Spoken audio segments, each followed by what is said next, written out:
तो यहाँ हम लोग त्रिकोणमिति के बारे में पढ़ेंगे। ट्रिगोनोमेट्री क्या होता है, ट्रिगोनोमेट्री या त्रिकोणमिति। हिंदी और इंग्लिश दोनों माध्यमों के लिए यह जो है कुछ बेसिक बातें हैं जो जानना जरूरी है और याद रखना भी। अगर आप त्रिकोणमिति बना रहे हैं तो इसमें यह सबसे इम्पोर्टेंट चीज है। सबसे पहली चीज कि यहाँ पे हम लोग राइट एंगल ट्रायंगल के बारे में पढ़े। राइट एंगल ट्रायंगल जिसमें एक एंगल हमारा 90 डिग्री होता है और बाकी दो एंगल मिल करके 90 कंप्लीट करते हैं।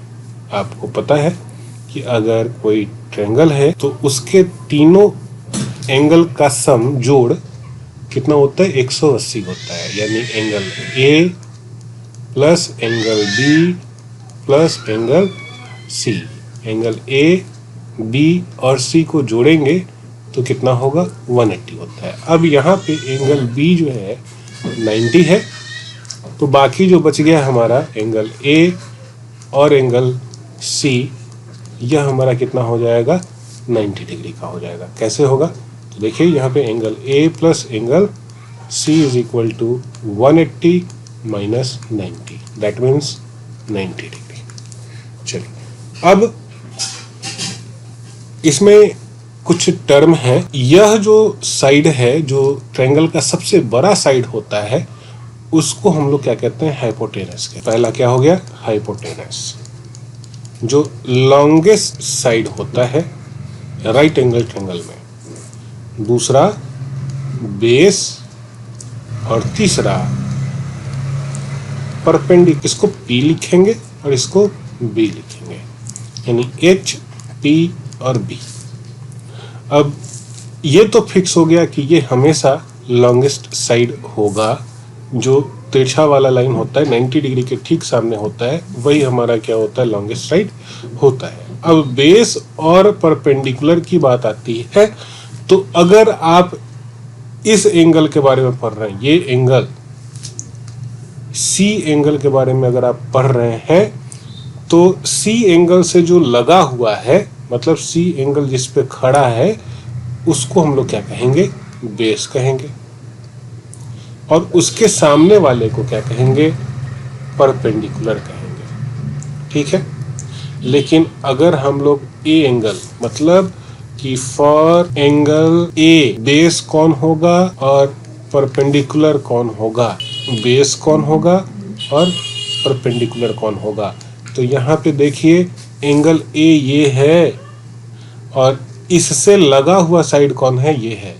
यानी बेस यहाँ पे कौन होगा, ए बी हो जाएगा और परपेंडिकुलर कौन होगा, बी सी हो जाएगा। और वही अगर एंगल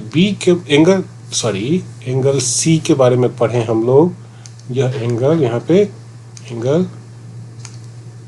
सी, देखिए यहाँ पे एंगल सी के बारे में पढ़ें, तो एंगल सी के लिए बेस कौन होगा, बी सी होगा और परपेंडिकुलर कौन होगा, ए बी होगा।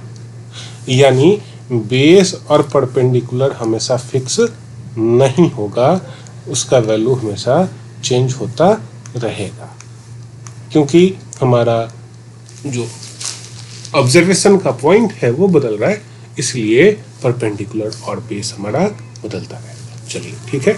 अगर हम लोग यही हिंदी वाले लोग जाने, तो परपेंडिकुलर को कहते हैं लंब और बेस को क्या कहते हैं, आधार, और हाइपोटेनस को क्या कहते हैं, कर्ण। तो कर्ण सबसे लंबी साइड होगी, भुजा होगी, और आधार जिस पे वह कोण बना हुआ है, जिसका आप कैलकुलेशन कर रहे हैं, वह आधार होगा। और लंब जहां जो खड़ा है लाइन, उसको हम लोग क्या कहेंगे, लंब कहेंगे। तो चलिए इसको हम लोग एल से डिनोट करें, इसको ए से डिनोट करें और इसको के से डिनोट करें। अब साइन में, ट्रिगो में हमारा कुछ रिलेशन होता है।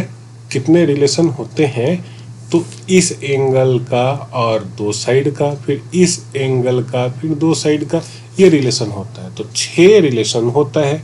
कौन कौन सा, तो साइन, कॉस, टैन, कॉसेक, सेक और कॉट। ये इसका अपोजिट है, ये इसका अपोजिट है और ये इसका अपोजिट है।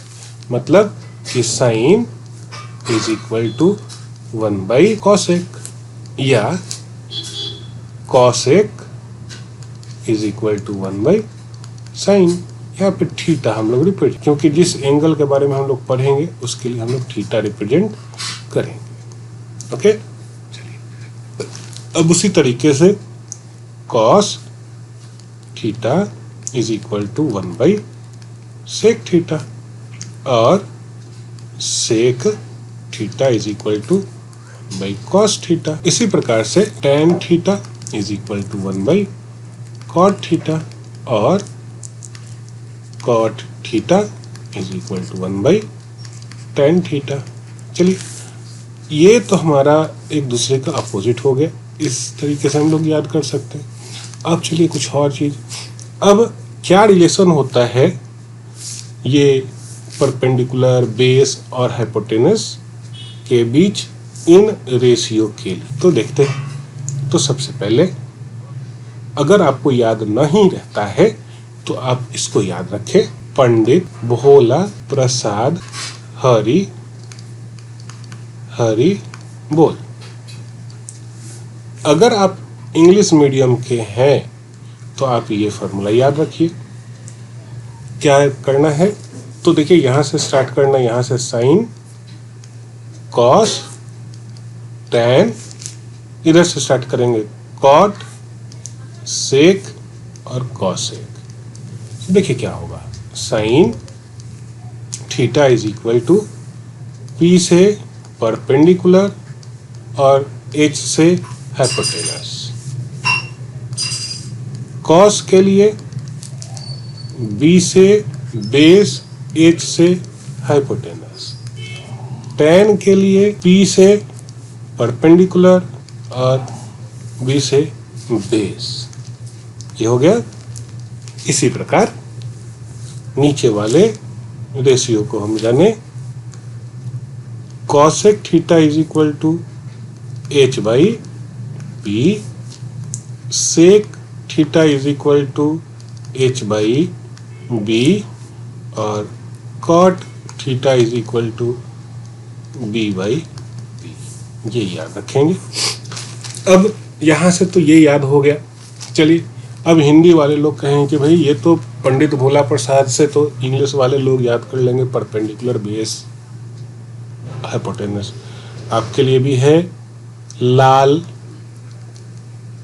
बाई कक्का, एल फॉर लंब, A for Aadhaar, L for लंब, के फॉर कर्ण, के फॉर कर्ण, ए फॉर आधार। यानी यहाँ पे भी हम लोग साइन थीटा के लिए पढ़ेंगे, एल का मतलब लंब और के का मतलब कर्ण। कॉस थीटा हमको निकालना है तो ए बाई के, टैन थीटा निकालना है तो L by A, cosec theta अगर हमको निकालना है तो कर्ण बाई लंब, सेक थीटा अगर हमको निकालना है तो कर्ण बाई आधार और कॉट थीटा निकालना है तो आधार बाई। ये याद रखेंगे। अब आगे बढ़ते हैं। अब ट्रिगो में कुछ वैल्यूज एंगल के दिए हुए रहते हैं। अब वो वैल्यू भी आपको याद करने की जरूरत पड़ती है। जैसे क्या क्या वैल्यू होता है, तो यहाँ पे हम लिखते हैं साइन थीटा का वैल्यू इधर लिखेंगे, कॉस, टैन, इसके बाद कॉसेक, सेक, कॉट। अब क्या क्या वैल्यू होगा वो हम लोग लिख लेते हैं।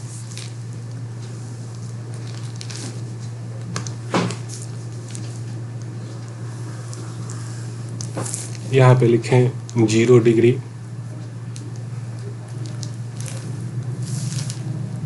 30 डिग्री, 45, 60, 90। ये हम लोग को याद करना होता है। बुक्स में इसके वैल्यू दिए हुए रहते हैं जिसे हम लोग याद करते हैं। अब ऐसा भी समय हो सकता है कि हमको याद न रहे, तो ज़्यादा परेशान होने की ज़रूरत नहीं है। देखिए क्या करना है, आपको गिनती तो आती ही होगी। लिखेंगे 0 1 2 3 एंड 4, सबको रूट डाल देंगे।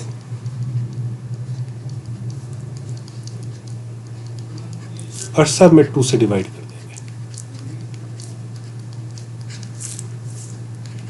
अगर आप इधर से कैलकुलेशन करते हैं तो साइन होगा, और इधर से कैलकुलेशन करते हैं तो कॉस होगा। और साइन बाई कॉस थीटा के लिए हमारा क्या हो जाएगा, टेन थीटा हो जाएगा। चलिए देख लेते हैं क्या क्या करते हैं। चलिए, ये हमारा 0 का रूट तो 0 होता है, और 0 में किसी भी नंबर से डिवाइड करेंगे तो हमारा क्या आएगा, 0। यानी साइन 0 का वैल्यू क्या हो गया हमारा, 0। 1 का रूट 1 होता है, और 1/2 वैल्यू हो जाएगा किसका, कॉस का, है ना। ये 0 हो गया, ये 1/2 हो गया। अब √2 और 2 डिवाइड हो जाएगा, यानी 1/√2 हो जाएगा, और ये वैल्यू किसका हो जाएगा, 45 का। ये √3/2 हो जाएगा, और 4 का √2 होता है, 2 कैंसिल हो जाएगा, यानी ये हमारा क्या हो जाएगा, 1 हो जाएगा। चलिए अब इधर से कैलकुलेट करेंगे तो ये हमारा √3/2 हो गया, ये 1 हो गया। इधर से कॉस का हो जाएगा तो ये 1 हो गया, ये √3/2 हो गया, ये 1/√2 हो गया, ये 1/2 हो गया, और ये 0 हो गया। अब आते हैं tan का, तो tan का 0/1 0। अब देखिए 1/2/√3/2, 2 कैंसिल, यानी 1/√3। अब ये दोनों कट जाएगा, ये 1 हो जाएगा। अब देखिए यहाँ पे √3/2/1/2, ये 2 कैंसिल, यहाँ पे क्या हो जाएगा, √3, और यहाँ पे क्या लिखेंगे, 1/0। इसको हम लोग अनडिफाइंड टर्म कहते हैं। हो गया। अब चलिए और नीचे आते हैं, कॉसेक का क्या होगा, तो 1/sin theta is equal to cosec theta होता है, तो 1/0, तो 1/0 को डिफाइन नहीं करते हैं। ये हो जाएगा हमारा 1/2, ये 2 हो जाएगा, ये √2 हो जाएगा, ये 2/√3 हो जाएगा, और ये हमारा 1 रह जाएगा।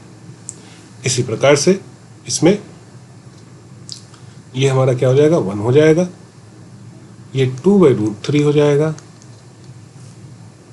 ये हमारा √2 ही रहेगा, और ये हमारा क्या हो जाएगा, 2 हो जाएगा, और ये हमारा अनडिफाइंड टर्म हो जाएगा। उसके बाद कॉट में आते हैं, तो ये अनडिफाइंड टर्म होगा। इसके बाद √3 हो जाएगा, 1/√3 एंड 0। इस प्रकार से हमारा ये सारा वैल्यू चलता है। अब एक और चीज़, चलिए और भी कुछ बात जाने, उसके बाद इसके बारे में कुछ और भी बात पढ़ेंगे।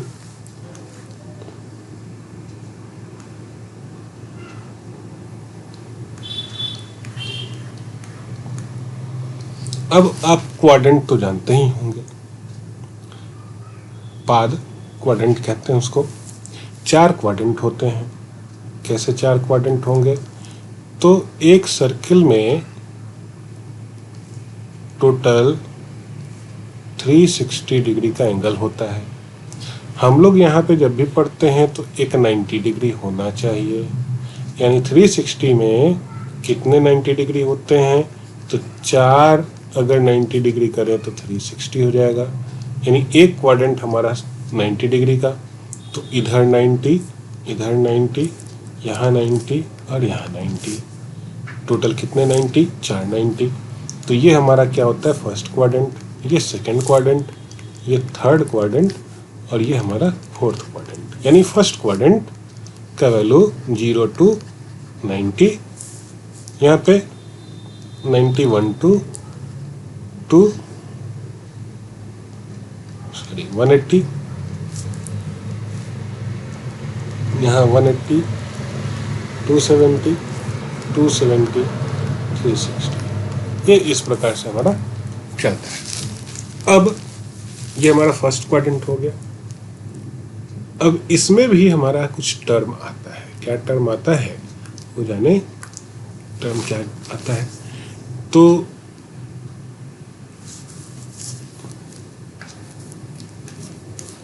ये तो हमारा फर्स्ट क्वाड्रेंट का सारा वैल्यू दिया हुआ है। ये जो वैल्यू दिया हुआ है हमारा फर्स्ट क्वाड्रेंट का है। अगर सेकंड क्वाड्रेंट में होगा तब क्या होगा, तो इसी के लिए हम लोग को यहाँ पे क्या पढ़ना होगा, तो ये रिलेशन पढ़ना होगा। तो सबसे पहले हम लोग देखें क्या होता है। तो यहाँ पे एक ट्रिक याद रखेंगे। क्या याद रखेंगे, ऑल स्टूडेंट टेक केयर। अब ऑल स्टूडेंट टेक केयर, यहाँ पे हम लिख दें ऑल, यहाँ पे लिख दें स्टूडेंट, यहाँ पे लिख दें टेक और यहाँ पे लिखें केयर। ज़्यादा परेशान होने की ज़रूरत नहीं है। ऑल का मतलब क्या हो गया, सभी, यानी यहाँ पे सभी 6 के 6, यानी साइन, कॉस, टैन, कॉसेक, सेक और कॉट, ये 6 के 6 रेशियो यहाँ पे क्या होंगे, पॉजिटिव होंगे। इसमें जितने भी साइन, कॉस, टैन होंगे वो सब के सब क्या होंगे, पॉजिटिव होंगे, इसलिए ऑल लिख दिया गया।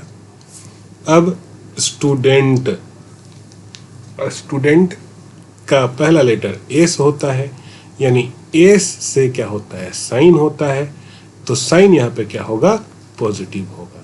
और साइन का ठीक अपोजिट कौन होता है, कॉसेक होता है, यह भी आपका क्या होगा, पॉजिटिव होगा। यानी सेकंड में साइन पॉजिटिव होगा क्योंकि यहाँ पे ऑल स्टूडेंट का एस आता है, यानी यहाँ पे साइन पॉजिटिव होगा। नेक्स्ट आता है हमारा T, T for tan, T for tan, और यहाँ पे क्या होगा, टैन पॉजिटिव होगा, बाकी सारे क्या होंगे, निगेटिव होंगे, और टैन के साथ क्या होगा, कॉट भी पॉजिटिव होगा। ओके, अब यहाँ पे आता है टेक केयर। अब सी आता है, सी से हमारा कॉस होता है, कॉस थीटा यहाँ पे क्या होगा, पॉजिटिव होगा, और सेक थीटा भी क्या होगा, यहाँ पे पॉजिटिव होगा। चलिए, अब अगर हिंदी में हम लोग पढ़ें तो थोड़ा सा एक ट्रिक है। प्रथम पाद में हो सभी धन, मतलब फर्स्ट क्वाड्रेंट में सभी के सभी क्या होंगे, पॉजिटिव होंगे, सभी के सभी क्या होंगे, पॉजिटिव होंगे। नेक्स्ट हमारा क्या होता है, नेक्स्ट लाइन हम लोग यहाँ पे देखें,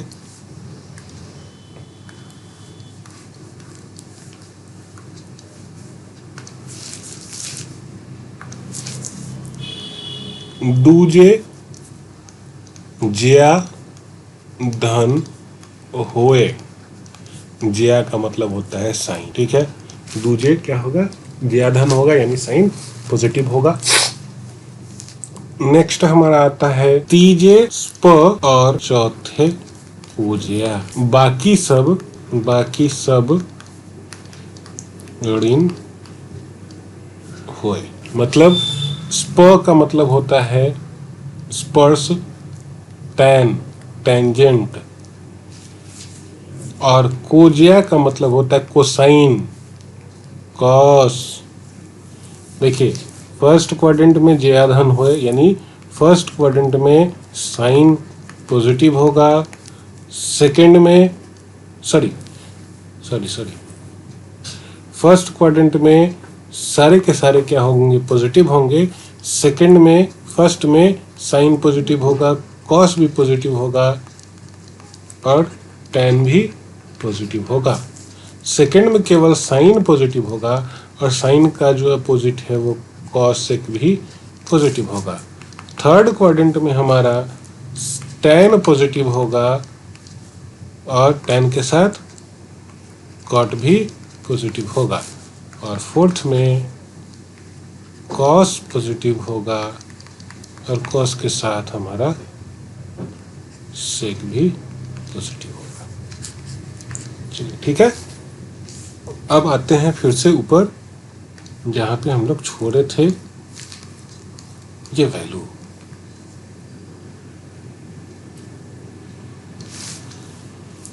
यहाँ पे हम लोग ये सबको हटा दें।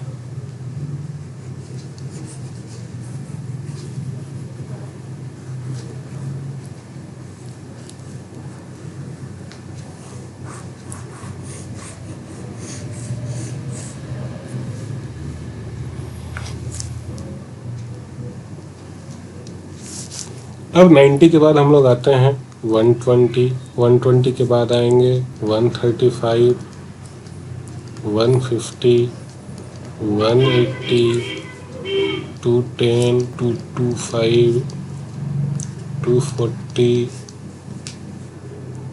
और 270। 270 के बाद आएगा हमारा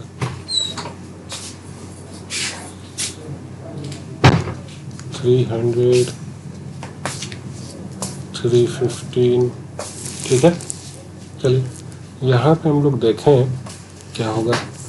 कुछ घबराने की बात नहीं है। फर्स्ट क्वाड्रेंट में सारा पॉजिटिव था, सेकंड में क्या पॉजिटिव है, तो सेकंड में हमारा साइन पॉजिटिव है, यानी सेकंड में। अब देखिए यहाँ पे जो ख़त्म हुआ इससे बैक जाएंगे, यानी यहाँ पे 120 का वैल्यू √3/2, 135 का वैल्यू 1/√2, 1/2, 0। ये सेकंड क्वाड्रेंट, ये हमारा क्या था, फर्स्ट क्वाड्रेंट था। अब यहाँ से हमारा क्या हो गया, ये सेकंड क्वाड्रेंट हो गया। ये हमारा क्या हो गया, सेकंड क्वाड्रेंट हो गया। और सेकंड क्वाड्रेंट में ये सारे वैल्यू पुट हो गए। अब यहाँ पे हम क्या लिखेंगे, ये हमारा थर्ड क्वाड्रेंट हो गया। थर्ड क्वाड्रेंट में हमारा साइन क्या होता है, पॉजिटिव नहीं होता, नेगेटिव होता है। तो यहीं से स्टार्ट करेंगे। यहाँ -1/2 लिखेंगे, ठीक है, बैक जा रहे हैं। यहाँ पे -1/√2 लिखेंगे, यहाँ पे -√3/2 लिखेंगे, ठीक है। और यहाँ पे फिर हमारा क्या हो जाएगा, 1 माइनस, और इसमें भी माइनस होगा, फिर से -√3/2 एंड सो ऑन, ये चलता जाएगा। उसी तरीके से कॉस में भी हम लोग क्या लिखेंगे, तो कॉस में देखिए यहाँ 0 पे ख़त्म हुआ। सेकेंड क्वाड्रेंट में कॉस क्या होगा, नेगेटिव होगा, तो यहाँ पे -1/2 लिखेंगे। यहाँ पे क्या लिखेंगे, -1/√2 लिखेंगे, यहाँ पे भी माइनस लिखेंगे और √3/2 लिखेंगे, और यहाँ पे फिर -1 लिखेंगे। अब 1 पे ख़त्म हुआ। थर्ड क्वाड्रेंट में क्या होता है, tan पॉजिटिव होता है, cos नहीं होता है, तो यहाँ पे भी निगेटिव लिखेंगे, लेकिन यहाँ पे -√3/2 लिखेंगे। यहीं से बैक जाएंगे, यहाँ से -1/√2 होगा, -1/2 होगा, और फिर 0। फिर यहाँ पे 0 तो माइनस होता नहीं। फिर यहाँ से आएंगे आपका थर्ड क्वाड्रेंट में, सेकंड क्वाड्रेंट, थर्ड क्वाड्रेंट में भी कॉस क्या होता है, पॉजिटिव नहीं होता, नेगेटिव होता है। तो यहाँ पे -1/2 लिखेंगे, फिर -1/√2 लिखेंगे। इस प्रकार से हमारा चलता जाएगा। tan में भी इसी प्रकार से चलेगा। फर्स्ट क्वाड्रेंट में तो सब पॉजिटिव है, सेकंड क्वाड्रेंट में tan क्या होता है, नेगेटिव होता है, केवल साइन पॉजिटिव होता है। तो यहाँ पे हम लोग क्या लिखेंगे, -√3 लिखेंगे, -1 लिखेंगे, -1/√3 लिखेंगे, -0 लिखेंगे। 0 का फिर यहाँ से बैक आएंगे, इसमें पॉजिटिव होगा क्योंकि थर्ड क्वाड्रेंट में tan क्या होता है, पॉजिटिव होता है, यानी 1/√3 होगा, माइनस से नहीं +1 हो जाएगा, और √3 होगा। और फिर इसी प्रकार से फिर आगे बढ़ेंगे, इधर ये हो जाएगा -√3, -1 एंड सो ऑन। ये हमारा चलता। इस प्रकार से आप बिना कोई वैल्यू याद किए हुए ही आप पूरा टेबल बना सकते हैं, कहीं दिक्कत आने वाला नहीं।